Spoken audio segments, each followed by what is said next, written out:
देवियों और सज्जनों, जगदीश सोशल मीडिया नेटवर्क में आप सभी का दिल से स्वागत।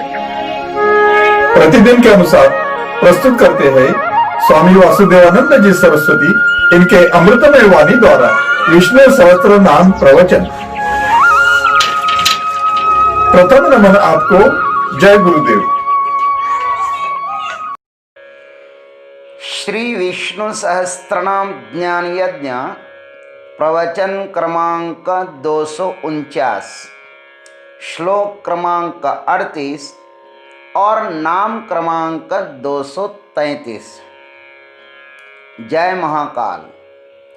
आज 7 जनवरी है। आज से उज्जैन नगरी में होने वाले महामृत्युंजय महायज्ञ की पूर्णाहुति के ठीक 412 दिन शेष है। जय महामृत्युंजय महायज्ञ। ओम त्र्यंबकं यजामहे सुगंधिं पुष्टिवर्धनम् उर्वारुकमिव बन्धनान् मृत्युर्मुक्षीयमामृतात्। सदाशिवसमारम्भान् शङ्कराचार्यमध्यमाम् अस्मदाचार्यपर्यन्तां वन्दे गुरुपरम्पराम्। शान्ताकारं भुजगशयनं पद्मनाभं सुरेशं विश्वाधारं गगनसदृशं मेघवर्णं शुभांगं लक्ष्मीकान्तं कमलनयनं योगिभिर्ध्यानगम्यं वन्दे विष्णुं भवभयहरं सर्वलोकैकनाथम्।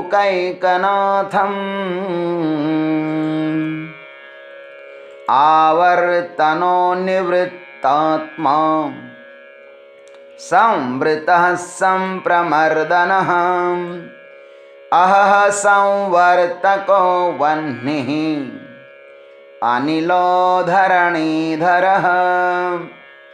ओम वह्ने नमः। ओम तत्सत्। संवर्तकः, इस भगवान सूर्य देव का महत्व बताने के अनंतर अब भीष्म पितामह भगवान का वह्नि नाम बताकर अग्निदेव का महत्व बताते हैं। वह्नि का अर्थ है हवि को वहन करने वाले अग्निदेव। हविर हवनात् वह्निः, हवि का हवन करने के कारण वे वह्नि हैं। सूर्य का ही एक रूप अग्नि है। हवि का हवन कर उसे देवताओं तक वहन करने का कार्य वह्नि भगवान करते हैं। सूर्य ही अग्नि के रूप में इस विश्व का पोषण करते हैं। वह्नि के रूप में भगवान इस विश्व की अनेक रूपों में सेवा करते हैं। देवताओं को और हमारे शरीर को अन्न पहुंचाने का काम ये वह्नि देव ही करते हैं। अग्निमुखी हवन न करिल देवता पूजन, ज्ञानबा ने लिखा है। अग्नि के मुखारविंद में हवन करने से वह जिस देवता के नाम लेकर किए जाते हैं ना हवन, वह उसी देवता को प्राप्त होते हैं। जैसे हम महामृत्युंजय महायज्ञ में भगवान महाकाल को हवन समर्पण करेंगे तो उसका महाकाल बड़े ही आनंद के साथ स्वीकार करेंगे। और भगवान अपने भीतर रह करके भी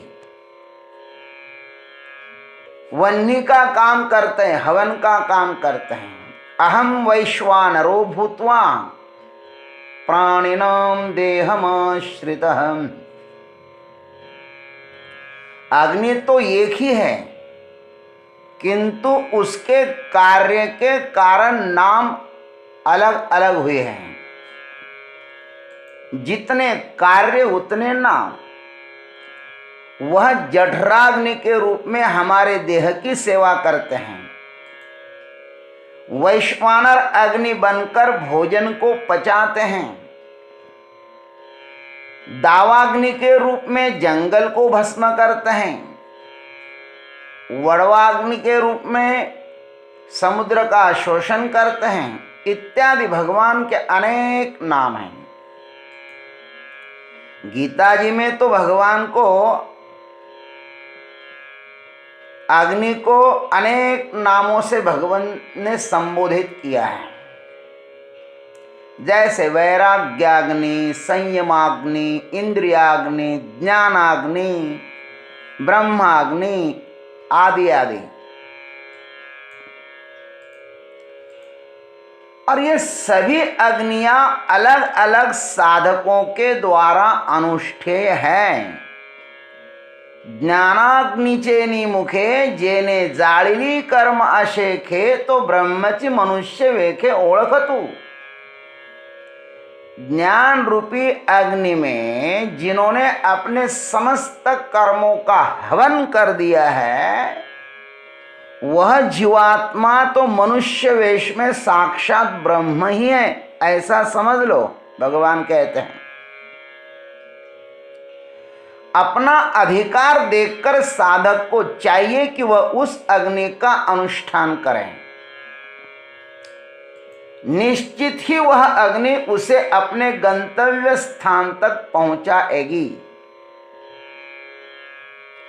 हनुमान जी ने भी अग्नि को समक्ष रखकर ही सुग्रीव जी और राम जी की मित्रता करवाई थी। राम कथा में आता है, तब हनुमंत उभय दिशि की सब कथा सुनाई, पावक साखी पावक साखी देई करी जोरी प्रीति दृढ़ाई। जो भी अग्नि से गुजर जाता है ना, वह दिव्य बन जाता है। राम जी और सुग्रीव जी की मित्रता भी दिव्य हो गई, कभी टूटी नहीं। अग्नि रूपी तपस्या मनुष्य को महान बना देती है। जो भी आज तक अपने शिखर तक पहुंच गया है ना, वह वन्नी माने तपस्या के द्वारा ही गुजरा है। वन्नी माने तपस्या, यह भगवान का ही तो स्वरूप है मेरे भाई। इसलिए वन्नी को अपने जीवन में अत्यंत आदर दे दो। जो भी साधक है वह वन्नी को अपना संगी साथी बना ले। जो भी बाहर से कचरा आता है, राग, द्वेष, काम, क्रोध, लोभ, मोह, मद, मत्सर, वह इस प्रज्वलित अग्नि में हवन कर दो, नष्ट कर दो उसको, और अपना हृदय निर्मल बना दो। जैसे सुवर्ण जब अग्नि से गुजरता है ना, तो वह अत्यंत दैदीप्यमान बन जाता है। वैसे ही साधक को होना चाहिए। छोड़ दो उसको, भस्म कर दो, उसका भस्म ही बना दो और उस भस्म को शरीर पर धारण कर दो। वन्नी में अनेक गुण होते हैं। वह प्रकाश भी देती है और वह भस्म भी करती है। वह ज्वाला के रूप में भी है और अंगारे के रूप में भी है। वह तारती भी है और मारती भी है। उसके पास दया माया कुछ भी नहीं है। ज्ञान के पास दया माया नहीं होती। ज्ञान और ज्ञान ही होता है। ज्ञान तो वस्तु प्रधान होता है ना, बुद्धि प्रधान नहीं, भावना प्रधान नहीं, वस्तु प्रधान होता है। बस जो है सो है। अग्नि मानने की चीज नहीं है, वह जानने की चीज है, इसलिए उसको जानो। वन्नी सामान्य रूप से सब में मित्रवत रहती है, सब में है, वन्नी सब में है, पानी में है, काष्ठ में है, शरीर में है, वृक्षों में है,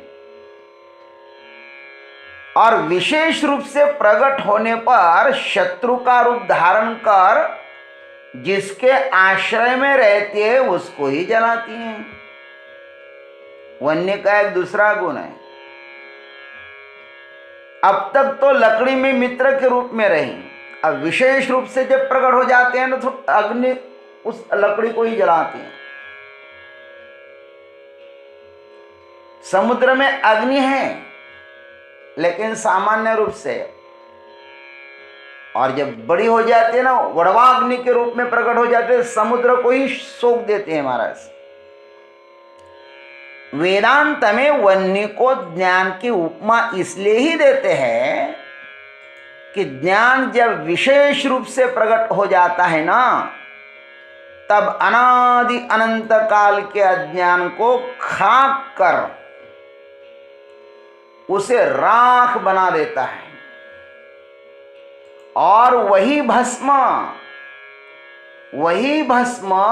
ब्रह्म मुहूर्त में हमारे महाकाल शरीर पर धारण करते हैं, इसलिए उसको भस्मार्ती कहते हैं।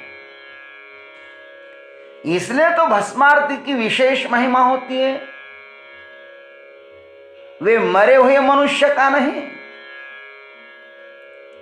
अपितु ज्ञान रूपी वन्नी में जली हुई मोह माया का भस्म धारण करते हैं, इसलिए उसको भस्मार्ती कहते हैं। और सब जीवों को एक दिन यह भस्मार्ती देखना ही है। महाकाल की भस्मार्ती तो हम हमेशा देखते हैं कि वे भस्म शरीर पर धारण करते हैं, लेकिन हम कब करेंगे? हमें भी तो जो कुछ हमने अनादि अनंत काल से आज तक इकट्ठा करके रखा हुआ है उसका भस्म बनाना है ना। वही सच्ची भस्मार्ती है। हमने जो कुछ इकट्ठा किया हुआ है उसको आग लगा दो, और हम नहीं लगाएंगे उसको आग तो काल तो लगाएगा ही। इसलिए महाकाल के सानिध्य में रहकर आज तक अपने जो कुछ कचरा इकट्ठा किया हुआ है उस मोह माया राग द्वेष आदि सब कचरे को ज्ञानाग्निदग्ध कर्माणम अपने स्वयं के हाथ से आग लगा दो।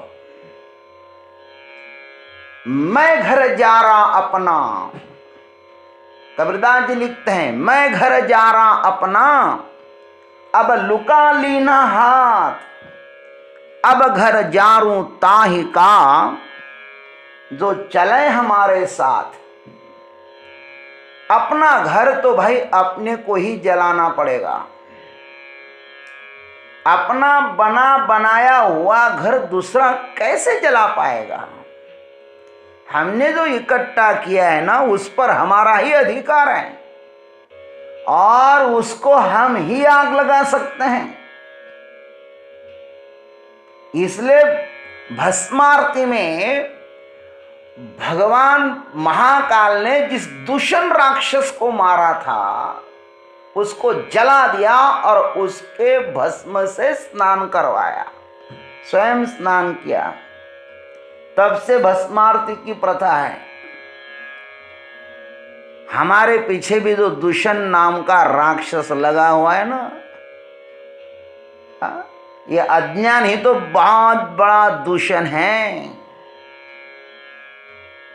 इसलिए हे महामृत्यु बंधनान्मुक्षीय उर्वारुकम इव, भस्म कर डालो उस दूषण नाम के अज्ञान को, और उसका ही हमें भस्म चढ़ाना है महाराज। उसको ही तो वन्ही नाम देते हैं। इसलिए प्रत्येक साधक को इस ज्ञान रूपी वन्ही की सदैव और सदैव ही उपासना करनी चाहिए। यही भगवान का वन्ही नाम हमें उपदेश दे रहा है, आदेश दे रहा है, उनका हमें परिपालन करना चाहिए। ओम तत्सत। जय गुरुदेव, जय जगदीश्वर, जय जय महाकाल। अभी आप सुन रहे थे स्वामी वासुदेवानंद जी सरस्वती इनके अमृतमय वाणी द्वारा विष्णु सहस्त्र नाम ज्ञान यज्ञ प्रवचन का अगला भाग लेकर कल सुबह फिर उपस्थित होंगे। हरिओम।